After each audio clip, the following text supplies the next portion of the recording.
ধন,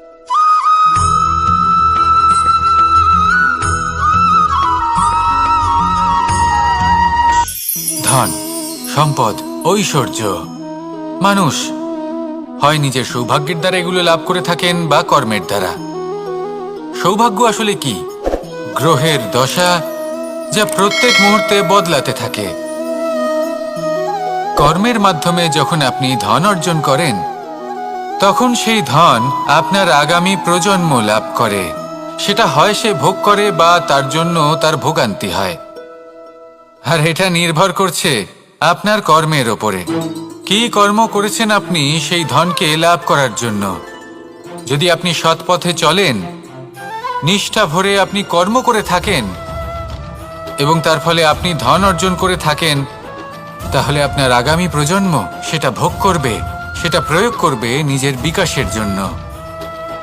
কিন্তু যদি আপনি কুকর্ম করে থাকেন, কোনো রকম ছলনা করে থাকেন এই ধন লাভ করার জন্য, তাহলে 100% আপনার আগামী প্রজন্মকে এর জন্য ভুগতেই হবে। তাহলে আপনি কি চাইবেন? যে আপনার আগামী প্রজন্ম সুখ ভোগ করবে, নাকি আপনার কুকর্মের পরিণাম ভোগ করবে? নির্বাচন আপনারই। আসুন আমার সাথে ভালোবেসে বলুন, রাধা রাধা। লোভ আপনার অন্তরের আরো একটা শত্রু।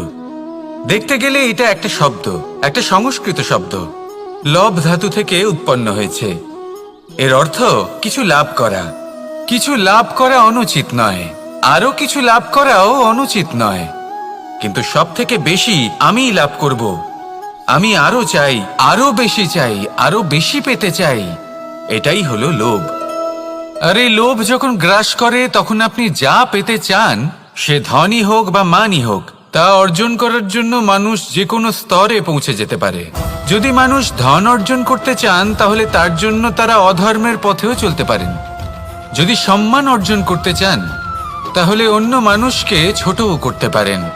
শেষ পর্যন্ত আপনার এটা মনে হতে পারে যে যদি একটু অল্পই প্রাপ্ত করতাম, কিন্তু ভালোবেসে প্রাপ্ত করতাম, এই জীবন আরো অনেক বেশি সুখী হতো। লোভ আপনার জীবনে, আপনার মনে কখন যে প্রবেশ করবে সেটা আপনি জানতেও পারবেন না। তাই এটা চিনতে শিখুন আর তৎক্ষণাৎ জীবন থেকে বাইরে ফেলে দিন। যা কিছু লাভ করতে চান তা ভালোবেসে লাভ করুন, আর সেই ভালোবাসার সাথেই বলুন, রাধা রাধা। জীবনে ক্ষমা চাওয়া তাও কিছুটা সহজ, ক্ষমা করতে পারা অত্যন্ত কঠিন। ক্ষমা 2 অক্ষরের এই শব্দ হতে পারে, কিন্তু অত্যন্ত বড় এই শব্দ, অত্যন্ত গুরুত্বপূর্ণ এই শব্দ। কখনো কখনো অন্য কাউকে ক্ষমা করে দেওয়া তাও কিছুটা সহজ কাজ, কিন্তু নিজেকে ক্ষমা করতে পারা অত্যন্ত কঠিন হয়ে দাঁড়ায়। অতীতে যদি আমাদের এমন কোনো ভুল হয় যে কারণে আমরা নিজেকে ক্ষমা করতে পারি না, অনেক সময় এমন কিছু ভুল করে বসি যে বিষয় শুধু আমরাই জানি, কিন্তু আমরা নিজেকে ক্ষমাই করতে পারি না, আর আমাদের বিকাশ সেখানে স্তব্ধ হয়ে যায়। কারণ যদি আপনি ক্ষমা করতে না শেখেন, নিজেকে ক্ষমা যদি না করতে পারেন, তাহলে তা আপনার জীবনের সব থেকে বড় বাধা হয়ে দাঁড়াবে। সেই জন্য জীবনে অবশ্যই শিখুন যে কিভাবে নিজেকে ক্ষমা করতে হয়, আর শিখুন যে আগের করা ভুল আবার কি করে না করা যেতে পারে। এই মন হালকা হবে আর প্রসন্ন হয়ে বলবে, রাধা রাধা। এই সংসারে যখনই কোনো সমস্যা আসে, তখন আমরা আমাদের সব থেকে বড় সম্বলের কাছে আশ্রয় খুঁজি, তা হলো আমাদের বিশ্বাস। এবার প্রশ্ন হলো এটাই যে এই বিশ্বাস কার উপর করা যেতে পারে? পরিবারের ওপর, বন্ধুর ওপর, নাকি তাদের ওপর বিশ্বাস করা উচিত যাদেরকে আমরা কখনো সঙ্গ দিয়েছি? দেখুন, এই সংসারে বিপদের সম্মুখীন হলে কে আপনাকে সাহায্য করবে সেটা নির্বাচন করা আপনার হাতে নেই। সেটা সেই সকল ব্যক্তির উপর নির্ভরশীল যে তারা আপনাকে সাহায্য করবে নাকি করবে না। অর্থাৎ যখনই কোনো বিপদ আসে, সর্বপ্রথম তার সম্মুখীন আমাদের নিজেকেই হতে হয়, আর তার জন্য প্রস্তুত থাকা প্রয়োজনীয়। সেই শক্তি, সেই সাহস অর্জন করা প্রয়োজনীয়। দেখুন, যখনই অন্ধকার আসে, তখন সবার আগে কে আপনাকে ত্যাগ করে চলে যায়? আপনার নিজেরই ছায়া। এই অন্ধকারের সম্মুখীন হতে হয় অন্তরের প্রদীপের দ্বারা, অন্তরের আত্মা দ্বারা। তবেই আপনি অন্ধকারের ওপর জয়লাভ করতে পারবেন। সেই জন্য যে বিপদই আসুক না কেন, নিজেকে তার জন্য প্রস্তুত রাখা উচিত। সেই সাহস নিয়ে আসুন। এমন কোনো বিপদ নেই যা আপনাকে ভেঙে দিতে পারে। আসুন আমার সাথে ভালোবেসে বলুন, রাধা রাধা। মানুষ সবসময় চায় যে তার জীবনে যেন কখনো কোনো সমস্যাই না আসে। সে চায় তার জীবন যেন শুধুমাত্র শান্তি এবং সুখের দ্বারা পূর্ণ থাকে। কিন্তু এই চাহিদা অনুচিত কিছু নয়। আমরা সবাই এটাই চাই যে জীবনে সুখ থাক, শান্তি থাক। কিন্তু এই কথা সবসময় মনে রাখবেন, যে সূর্য উদিত হন সংসারকে প্রকাশমান করেন, দুপুরবেলায় সংসারকে রৌদ্র প্রদান করেন, সন্ধেবেলায় তাকেও অস্ত যেতে হয়। এবার আমাদের জীবন চক্র কিছুটা এরকমই। কোনো কিছুই চিরকাল একরকম থাকে না। কখনো এই নদীকে দেখুন যা বয়ে চলেছে। এই নদী যা বয়ে চলেছে তার পথেও অনেক বিপদ আসে। বড় বড় পাথরের সম্মুখীন হয়ে তাকেও সামনে এগিয়ে যেতে হয়। একটি পুকুর যা চারদিক থেকে ঘেরা, তার জীবনে কিন্তু কোনো সমস্যা নেই। কিন্তু এই সংসারে পুকুরের পুজো করা হয় না, পুজো করা হয় নদীকে। মনে রাখবেন, সমস্যার ঊর্ধ্বে তিনি উঠতে পারেন যিনি সমাধি লাভ করেছেন, যিনি এই সংসারেই নেই। যিনি এই সংসারে আছেন এবং জীবিত আছেন, তার জীবনের সমস্যা হলো শ্বাসবায়ুর মতোই গুরুত্বপূর্ণ। আসুন আমার সাথে ভালোবেসে বলুন, রাধা রাধা। আজ আমি আপনাকে একটা ছোট্ট কাহিনী শোনাবো। একবার আমি, রাধা আর দাদা, আমরা তিনজনে মিলে লুকিয়ে একটা উপবনে গেলাম আম পেড়ে খেতে। অনেক পরিশ্রম করে আমরা ওখানে পৌঁছলাম আর আমরা আশ্চর্যচকিত হয়ে গেলাম এটা দেখে যে এবার তো আম পাকেইনি। এবার দাদা কি করলেন, একটা আম পাড়লেন আর সেটা চাখলেন, আর উনি নিরাশ হয়ে পড়লেন। উনি বললেন যে এটা তো খুবই টক। তারপর রাধা একটা আম পাড়লো আর সেটা চেখে দেখলো, আর রাধা উৎসাহিত হয়ে পড়ল। আমি রাধাকে জিজ্ঞেস করলাম, কি হয়েছে, তুমি এত উৎসাহিত কেন? তখন রাধা বলল যে এবার এত বেশি টক আম হয়েছে যে এগুলো দিয়ে আমরা আচার বানাবো। তাহলে দাদা ওখান থেকে বেরিয়ে গেলেন নিরাশ হয়ে এবং খালি হাতে। রাধাও ওখান থেকে বেরিয়ে গেল কিন্তু উৎসাহিত হয়ে, আর অনেকগুলো কাঁচা আম সাথে নিয়ে। এর থেকে আমরা কি শিক্ষা পেতে পারি? যে প্রত্যেকটা স্থানে এমন কিছু রয়েছে যেখান থেকে আমরা কিছু একটা শিক্ষা লাভ করতে পারি, যা আমাদেরকে বিকাশের পথে নিয়ে যেতে পারে।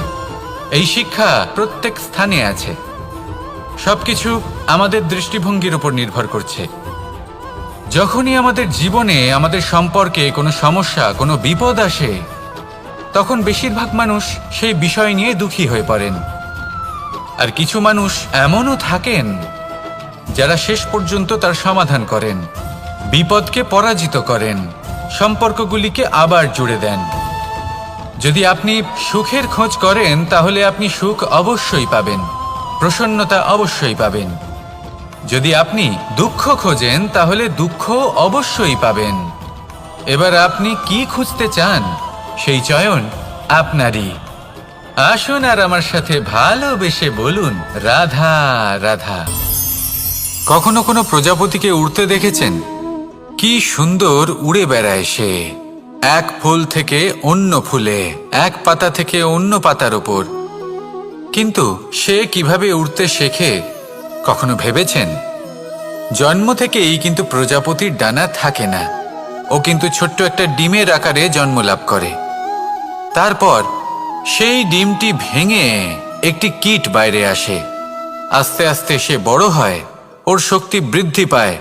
তারপর সে সেই কীট দশা ত্যাগ করে নিজের ডানাগুলি মেলে।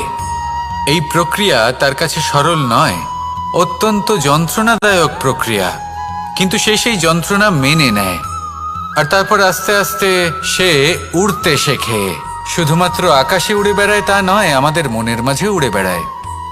এবার এই ডিম থেকে প্রজাপতি হয়ে ওঠার যে যাত্রা, এটা যতটা কঠিন ততটাই কঠিন হয় এই সংসারে শ্রেষ্ঠ কর্ম করা। ততটাই কঠিন হয় এই সংসারে মহান হয়ে ওঠা। সেই জন্য প্রয়োজনীয় প্রচেষ্টা এবং সময়। নিরন্তর প্রচেষ্টা করতে থাকুন, পর্যাপ্ত সময় নিন এবং আপনি নিজেকে এই আকাশে উড়ন্ত অবস্থায় পাবেন। আসুন আমার সাথে ভালোবেসে বলুন, রাধা রাধা, রাধা রাধা। আপনারা হয়তো ভাবছেন কি আশ্চর্য ব্যাপার, প্রত্যেকবার আমি কথা শেষ হওয়ার পরে রাধা রাধা বলি। এইবার আমি আগেই বলে দিলাম। কারণটা কি? কারণ হলো অত্যন্ত বিশেষ। প্রত্যেকবার কথা সমাপ্ত হবার পরে আপনাদের সবার মধ্যে ভালোবাসা বিতরণ করতে চাই, তাই রাধা রাধা বলি। কিন্তু এইবার এই নতুন এবং বিশেষ সূত্রপাতে প্রথমে প্রেম বিতরণ করা অত্যন্ত আবশ্যক। এবার একটা বিষয় আছে যা জানেন হয়তো সকলেই, কিন্তু বুঝতে খুব কম জন পারেন। এই প্রেম, এই আনন্দ, এই সকল কিছুর সূত্রপাত হয় নিঃস্বার্থ আবেগের দ্বারা। ঠিক যেমন একজন মাতাকেই দেখে নিন। যখনই একজন মাতা সন্তানকে জন্ম দেন, তখন এই সংসার ভুলে যায় যে তার জন্য এটা একটা নতুন জন্ম। কারণ একজন নারী তখন একজন মাতৃরূপে নতুন ভাবে জন্ম নেন। একজন নারী স্ত্রী ও গৃহবধূ রূপে কিছু অধিকার লাভ করে থাকেন, কিন্তু তিনি যখন মা হয়ে যান তখন তিনি শুধুই দান করতে শেখেন। নিজের সন্তানের জন্য কত কিছুই না করেন, তাকে বাৎসল্যের সাগরে ভাসিয়ে নিয়ে যান। এই সংসারে রাজকুমার জন্ম নিতেই পারেন, তাকে রাম এবং লক্ষণ কিন্তু মায়েরাই বানিয়ে তোলেন।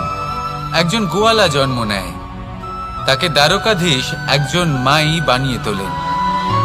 পিতা হলেন সেই পর্বত যার একটা অংশ হলো তার সন্তান, কিন্তু মা হলেন সেই শিল্পী যিনি একটা পাথরকে খোদাই করে এমন এক মূর্তি গড়ে তোলেন যাকে সকলে পূজনীয় মনে করেন। তাহলে স্মরণ করুন সেই সকল মুহূর্ত যেগুলি আপনি নিজের মাতার সাথে অতিবাহিত করেছেন। অনুভব করতে পারবেন যে কিভাবে এক মুহূর্তেই এই মন প্রফুল্ল হয়ে ওঠে। এবারের কারণ কি? এর কারণ হলো এই জীবনের আসল দ্বারই হলো মমতা।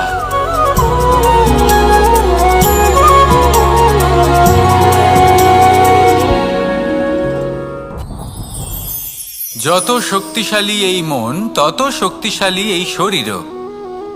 এই যে আমাদের শরীর, এটা আসলে কি? এ হলো একটা রথের মতো। আর একটা রথ ততক্ষণ চলতে পারবে না যতক্ষণ না তাকে কোনো সারথি চালাবে। এই মন হলো শরীরের সারথি। এবার ভাবুন, যদি এই সারথি শক্তিহীন হয়, দুর্বল হয়, তাহলে এই রথের কি হবে?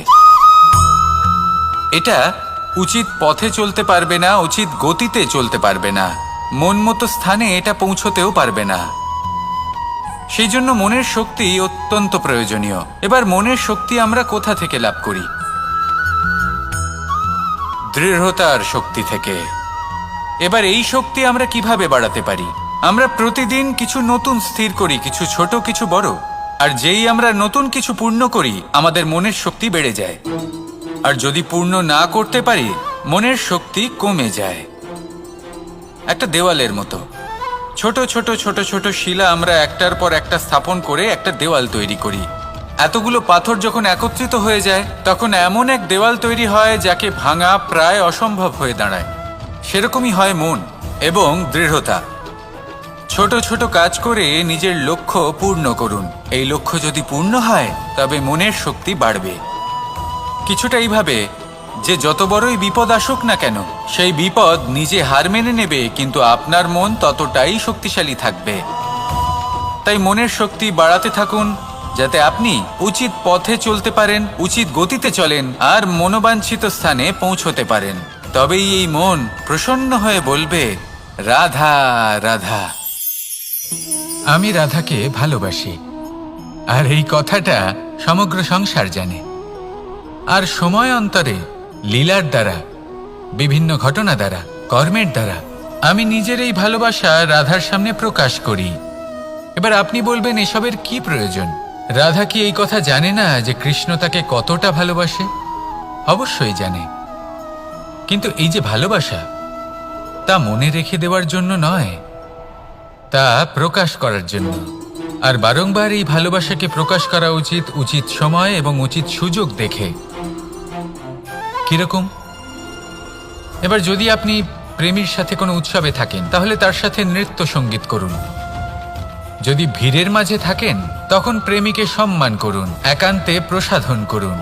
দুঃখের সময় তার হাত ধরে থাকুন, সুখের সময় আলিঙ্গন করে রাখুন। এই প্রেম যত প্রকাশ করবেন, ততই এই প্রেমের বৃদ্ধি হবে। এই প্রেম আরো বেশি গভীর হবে, অটুট হবে। তাই এই প্রেমকে মনে নয়, আপনার জীবনে স্থান দিন। মন খুলে প্রকাশ করুন, আর আমার সাথে ভালোবেসে বলুন, রাধা রাধা। মুঠো হাতের শক্তি বেশি, মুঠো খুললেই তা দুর্বল। তা এমন কি থাকা উচিত এই বন্ধ মুঠোয়, যা লাখের সমান? মানসিকতা এবং স্বপ্ন। মানুষ জন্মগ্রহণ করে, তার মানসিকতা সময়ের সাথে উন্নত হয়। মানসিকতা অনুযায়ী সে স্বপ্ন দেখে, আর সেই স্বপ্ন সার্থক করতে সে পরিশ্রম করতে থাকে। কিন্তু খুব গুরুত্বপূর্ণ একটা কথা আছে যা আপনার মনে রাখা উচিত। আপনার এই মানসিকতা, আপনার এই স্বপ্ন, তা যেন আপনার নিয়ন্ত্রণে থাকে। আপনার বন্ধ মুঠোয় যেন এর লাগাম থাকে, আপনি যেন এর প্রভু হন। যদি তা হয়, তবেই আপনি লাভবান হবেন। যদি এরা আপনাকে নিয়ন্ত্রণ করতে থাকে, যদি আপনার মুঠো খুলে যায়, না পথ আপনার নিয়ন্ত্রণে থাকবে, না মানসিকতা থাকবে, না স্বপ্ন নিয়ন্ত্রণে থাকবে। আর যদি তাই হয়, তাহলে আপনি আপনার ভবিষ্যৎ নষ্ট করে ফেলবেন। তাই নিয়ন্ত্রণ করতে শিখুন নিজের বিচার বুদ্ধি, নিজের মানসিকতা, নিজের স্বপ্নকে। নিজের এই স্বপ্ন পূরণ করুন, আর আমার সাথে ভালোবেসে বলুন, রাধা রাধা। আমার কাছে যশোদা মা যেমন, আমার কাছে দেবকী মা যেমন, আমার কাছে ঠিক তেমনই হলেন গোমাতা। এবার ভেবে দেখার বিষয় হলো এটা, যে এই সংসারে অসংখ্য প্রাণী আছে। একজন গাইকে একজন মায়ের মর্যাদা কেন দেওয়া হয়? তাহলে এর অনেকগুলো কারণ আছে। এই গাই অর্থাৎ গোমাতা, এনারা হলেন অত্যন্ত শান্ত, শান্তি প্রিয়, কখনো কারোর কোনো ক্ষতি করতেই পারেন না। গোমাতা যে দুধ নিজের বাছুরকে পান করান, সেই দুধই আমাদেরও দেন। সেই দুধ পান করে আমরা শক্তি লাভ করি। এই দুধ থেকে আমরা মাখন, ঘি, পায়েস, এইসব সুস্বাদু খাবার লাভ করি।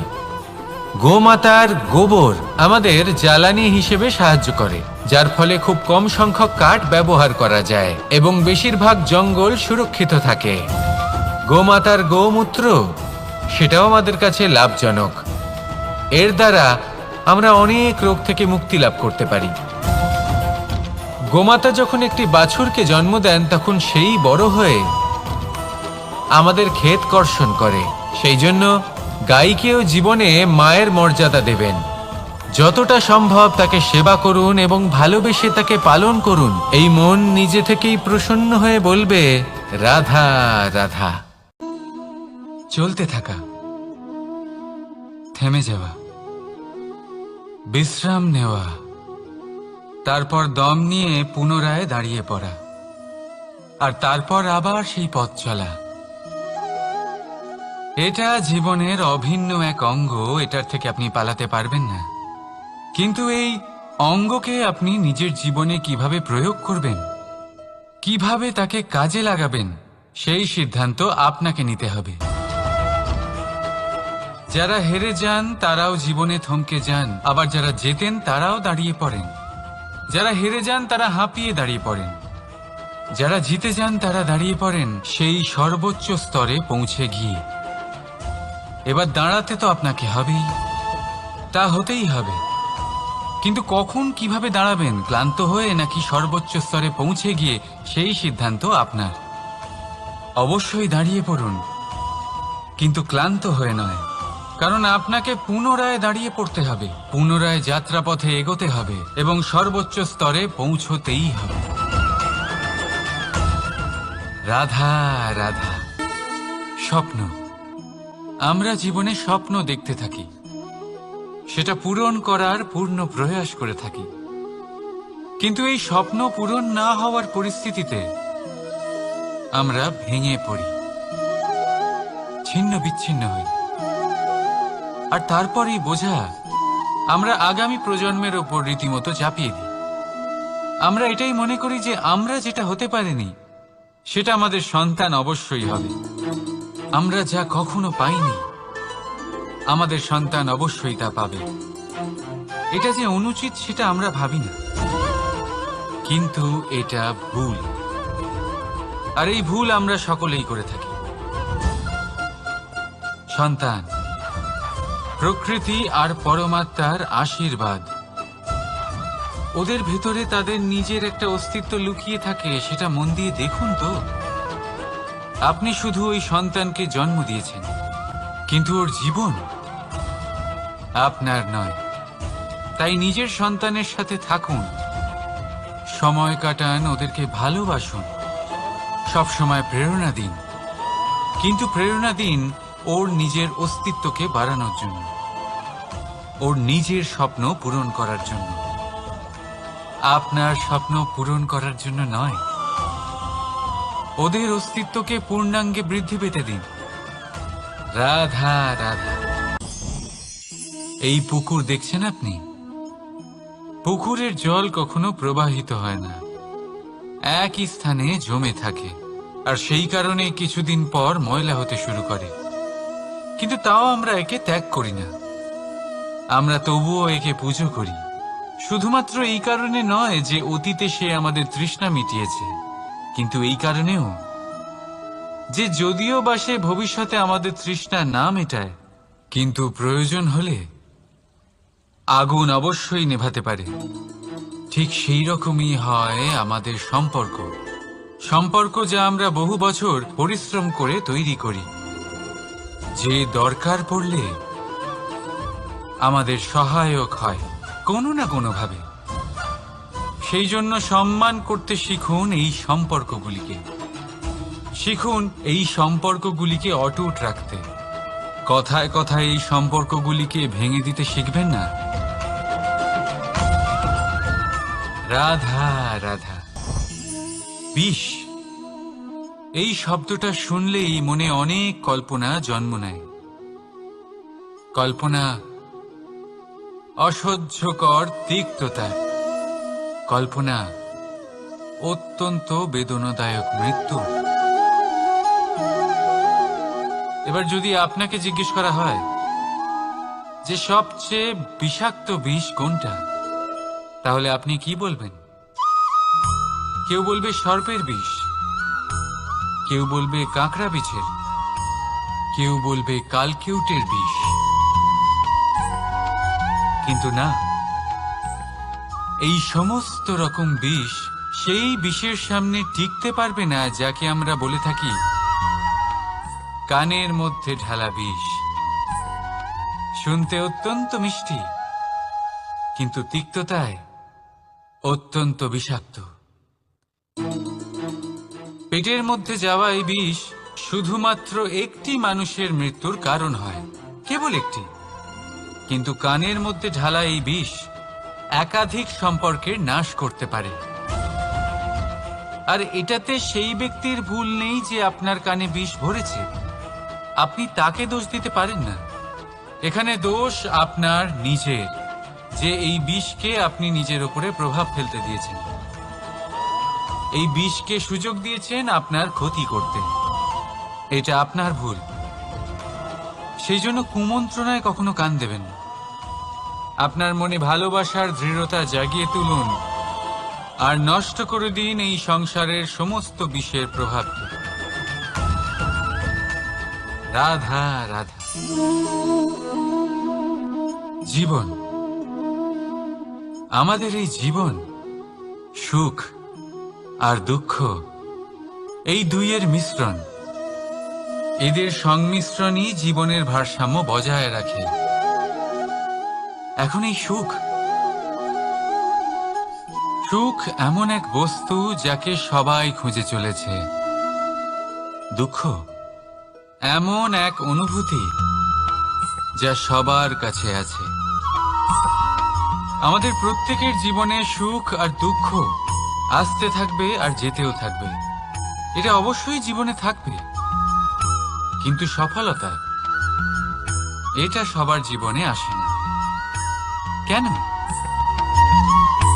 কারণ এই সফলতা সুখ আর দুঃখের দ্বারা প্রাপ্ত হয় না। সফলতা প্রাপ্ত হয় নিজের উপরে বিশ্বাস করতে থাকলে। আকাশের ওই সূর্যকে দেখুন, সূর্যের বিশ্বাস আছে নিজের উপর যে সে সমস্ত জগৎকে আলোকিত করতে পারবে, নিজের প্রথম রশ্মি দিয়ে অন্ধকারকে দূর করতে পারবে। সূর্য এই বিশ্বাস নিয়েই আসে, আর কিছুক্ষণের মধ্যেই সমস্ত সংসার থেকে অন্ধকারকে বিনাশ করে ফেলে সে। তাহলে মনে রাখবেন, এই সুখের আভাস, এই দুঃখের অনুভূতি আসতেও থাকবে আর যেতেও থাকবে।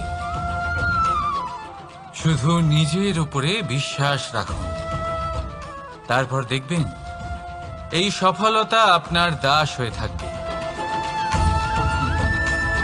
রাধা রাধা। চাঁদ কত শ্রেয়, শুভ্র, কত সুন্দর, কিন্তু যদি আপনি মনোযোগ সহকারে দেখেন তাহলে দেখবেন এই চাঁদেও দাগ আছে। আর এই দাগগুলি থাকার কারণে কি এই চাঁদের মাহাত্ম্য কখনো কমে যায়? কখনো নয়। এর কারণ হলো চাঁদের নিরন্তর চেষ্টা। একবার এই আকাশে দেখুন, এই অন্ধকার সবসময় চেষ্টা করে চাঁদকে ঢেকে দেওয়া, কিন্তু এই চাঁদ সবসময় এই অন্ধকারের সাথে লড়াই করতে থাকে। অমাবস্যা থেকে শুরু করে চাঁদের এই যাত্রা পূর্ণিমা অবধি পৌঁছেই যায়। আর তাই এই চাঁদের পুজো করা হয়। এই কারণে এই চাঁদকে মাহাত্ম্য দেওয়া হয়। এইভাবেই যদি আপনার মধ্যে কোনো দোষ থাকে, কোনো খারাপ কিছু থাকে, তাহলে সেটা কোনো বড় ব্যাপার নয়। চেষ্টা করুন সেটাকে শুধরে নেওয়ার, কিন্তু সেই কারণে নিজেকে খারাপ মনে করা এটা অনুচিত। নিজের ভুলগুলো, নিজের দোষগুলো, নিজের খারাপ দিকের কথা ভুলে আপনি এই সংসারের ভালোর দিকে প্রস্থান করেই দেখুন না। আপনি দেখবেন আপনার অন্তরের তেজ ঠিকরে বেরোচ্ছে। রাধা রাধা। এই পিঁপড়েদের দেখছেন আপনি? সবাই একই রকমের।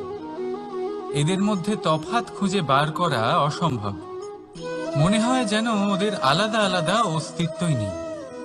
কিন্তু যদি আপনি মন দিয়ে দেখেন তাহলে দেখবেন প্রতিটা পিঁপড়ের আলাদা কাজ নির্ধারিত।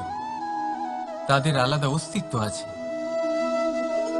কেউ বাড়ি বানানোর জন্য মাটি সংগ্রহ করতে পটু, কেউ ঢিপি বানাতে পটু, কেউ খাবার খোঁজায় পটু, আবার কেউ সেই খাবার আনায় পটু। ঠিক সেরকমই হয় মানুষেরা।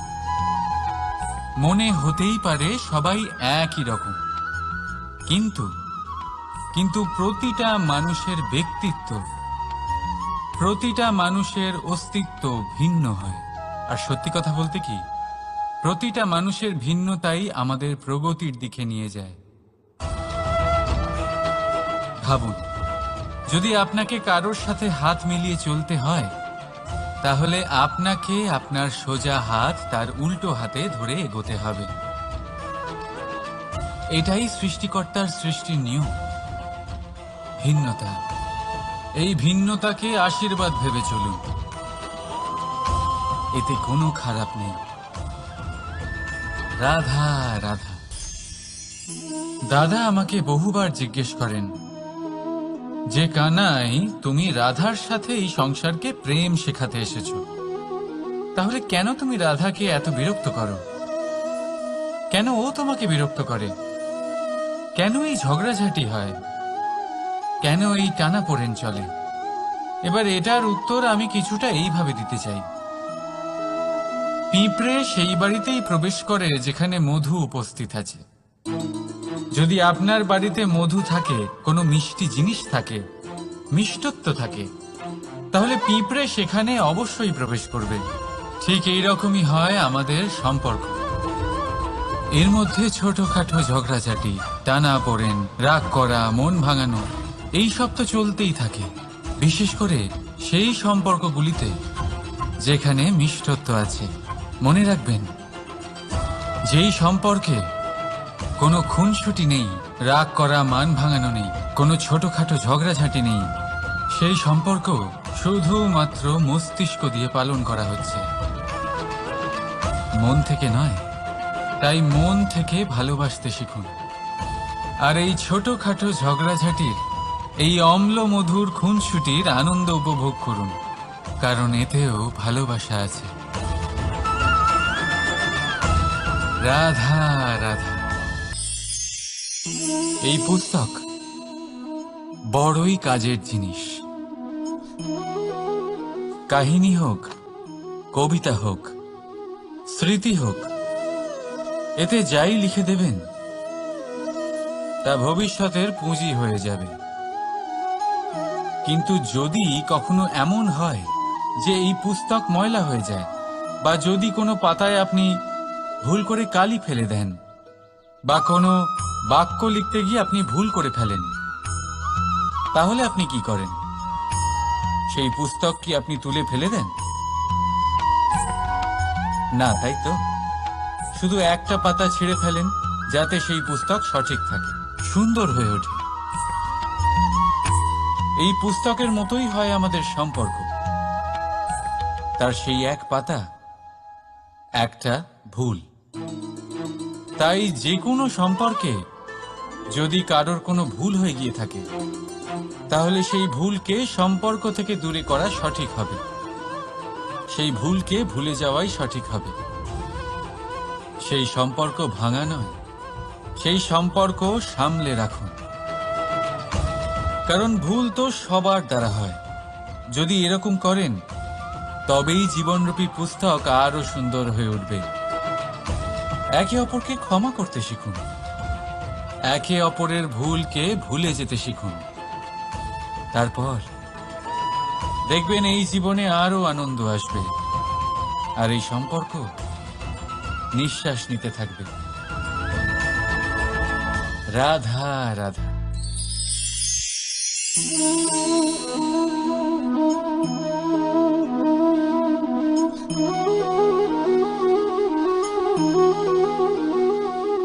আমার এই ছায়া দেখতে পাচ্ছেন আপনি? প্রকাশের স্রোত যখন মধুর আর দূরে থাকে, তখন এই ছায়া লম্বা হয়ে যায়। কিন্তু যেই প্রকাশের স্রোত মাথার উপরে চলে আসে, এই ছায়ার আকার ক্রমশ ছোট হতে থাকে, আর অন্ধকারে তো এই ছায়া বিলুপ্ত হয়ে যায়। কিছুটা এরকমই হয় আমাদের অহংকার। সুখের আগমন হলে, বৈভবের উপলব্ধিতে এটা বাড়তে থাকে। কিন্তু যেই সংকটের তাপ বেড়ে ওঠে, অহংকার ছোট হতে থাকে।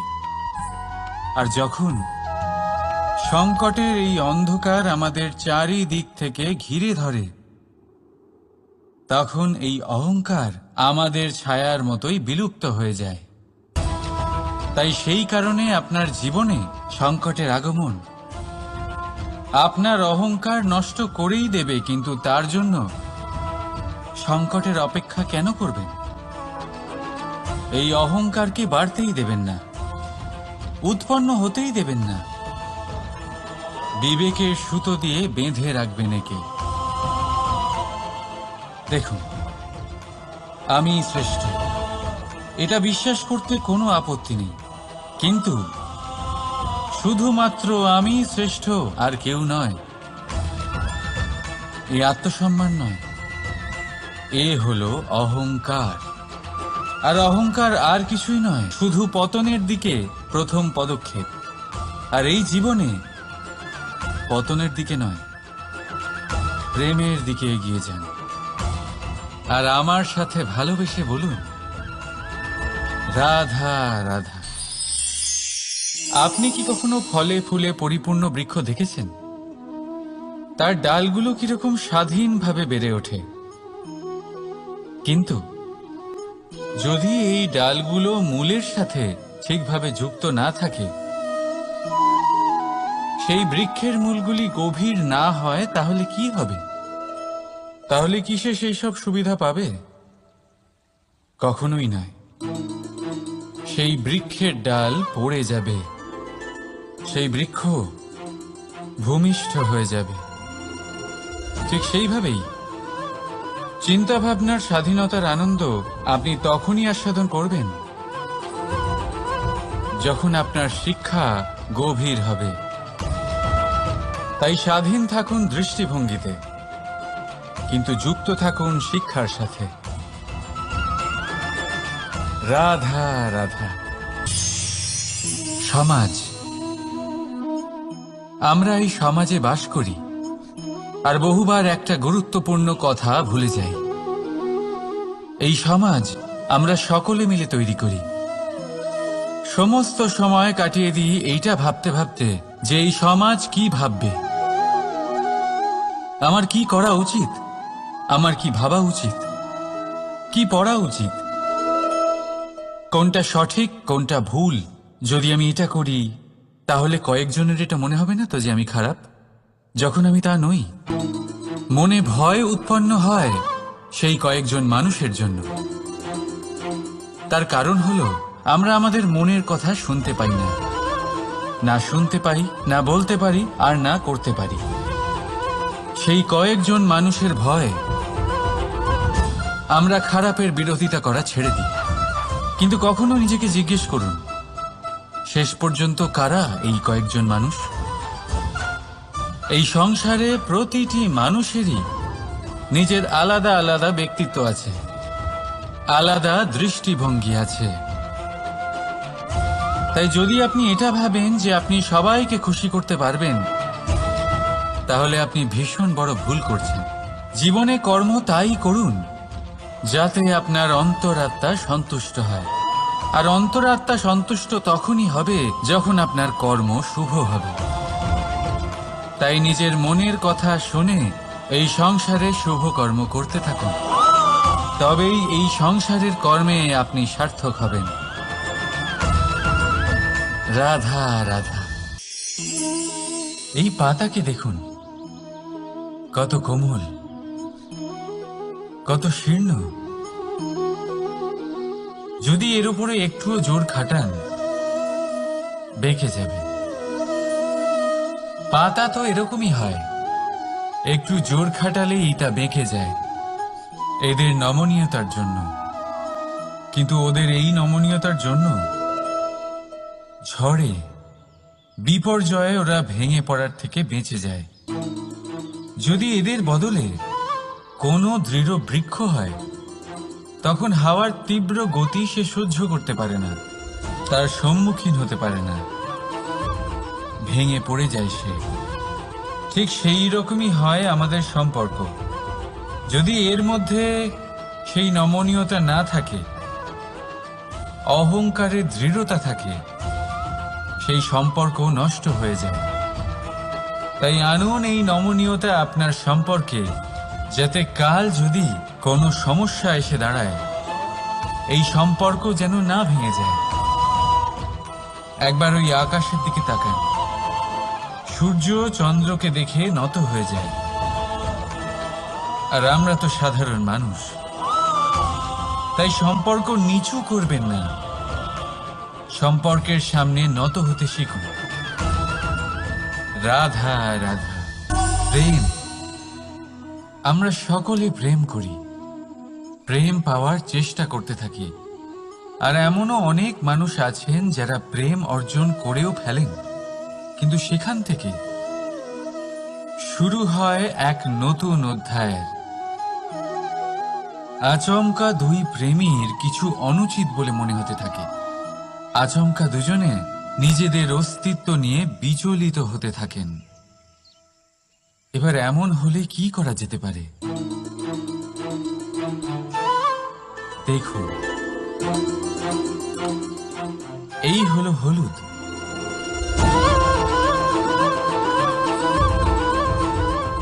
আর এই হলো চুন।